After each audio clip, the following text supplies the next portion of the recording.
আসসালামু আলাইকুম। আশা করি আপনারা সকলেই ভালো আছেন।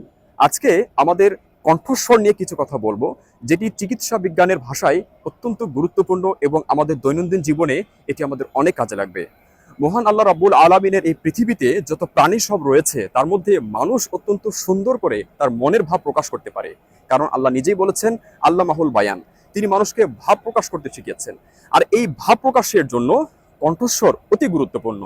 চিকিৎসা বিজ্ঞান বলছে মানুষের কথা কতটা প্রভাব সৃষ্টি করতে পারে তার 38% নির্ভর করে এই কণ্ঠস্বরের উপর।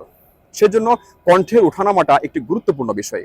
যারা পেশাদার কণ্ঠ ব্যবহারকারী, এটি হতে পারে কোনো নিউজ চ্যানেল, টেলিভিশন চ্যানেলের প্রেজেন্টার, রেডিও জকি, রিপোর্টার, চিকিৎসা বিজ্ঞানের ভাষায় যারা প্রতিনিয়ত কথা বলে, হতে পারে কোনো কল সেন্টারের কর্মী, এটি হতে পারে গায়ক যারা প্রতিনিয়ত গান করছেন, আবৃত্তিকার, এরকম উকিল, এসব মানুষরা সব থেকে বেশি কণ্ঠের ব্যবহার করে থাকে।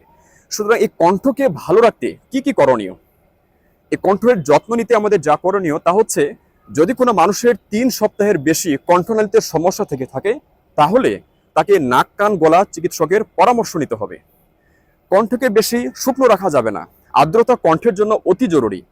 সেই জন্য দিনে 2 থেকে 3 লিটার পানি পান করতে হবে। অপ্রয়োজনীয় কথা না বলে যতটুকু প্রয়োজন ঠিক ততটুকুই কণ্ঠের ব্যবহার করতে হবে।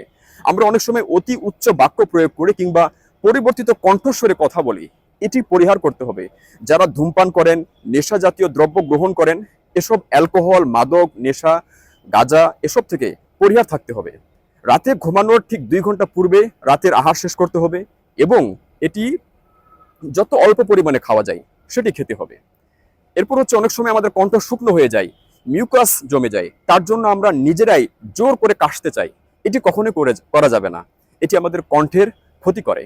সুতরাং এই ধরনের নিয়মাবলী, এগুলো যদি আমরা আমাদের নিজের কণ্ঠকে ভালো রাখার জন্য যত্ন নেই, আশা করি আমাদের কণ্ঠস্বর অতি সাবলীল হবে, সুন্দর হবে।